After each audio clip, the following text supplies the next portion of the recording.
The Federal Reserve System virtually controls the nation's monetary system.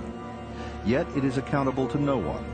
It has no budget, it is subject to no audit, and no congressional committee knows of or can truly supervise its operations. You had the Obama deception thing right there as I'm watching something on 50, and I looked at it, man, and I'm like, I can't be an honest human being if I don't feel like this is touching on something. And I had the instinct that of all of that, but that particular film opened me up to the whole thing. And the one thing, if I have to pick out one thing that got me going, was the fact that the Federal Reserve Bank is private owned company. That on the lowest levels, I have never gotten past that. If there's the eugenics and the globalization and all of this stuff, and out of everything that got me going and keeps my mind in that direction, is that the Federal Reserve is a private owned company.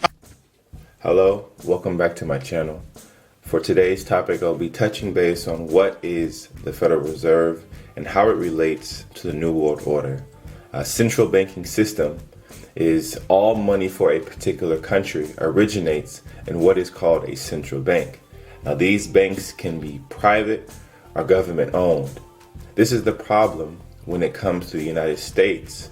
Our country mandated that the central banks be government owned, and therefore benefits the citizens instead of greedy men who run private corporations and have their interest in their own pockets. Now, there was a president by the name of Andrew Jackson who actually shut down the Second Bank of the United States. He objected the views toward the board of directors of the Second Bank of the United States, claiming that their interests were with ties to industry and manufacturing, and therefore were biased towards the urban and industrial northern states. He states during this closing of the Second Bank of the United States, "Gentlemen, I have had men watching you for a long time, and I am convinced that you have used the funds of the bank to speculate in the breadstuffs of the country.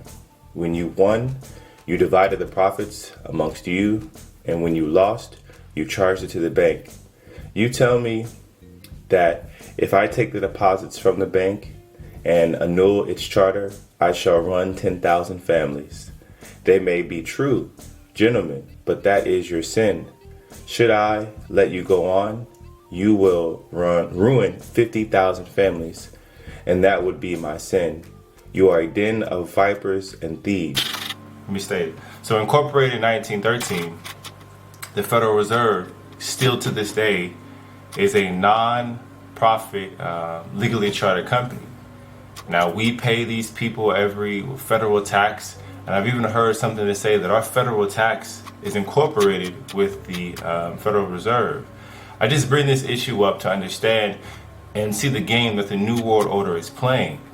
If they have control over our fiat currency, and it's not backed up by anything, they know when and where the inflations and the interest will happen to put money into the stock market and take it out. It is up to us to, as people, to wake up to the dangers of having central banks, not just in America, but in everywhere else, that these people will continue to drain the public and drain the resources until they take everything from us.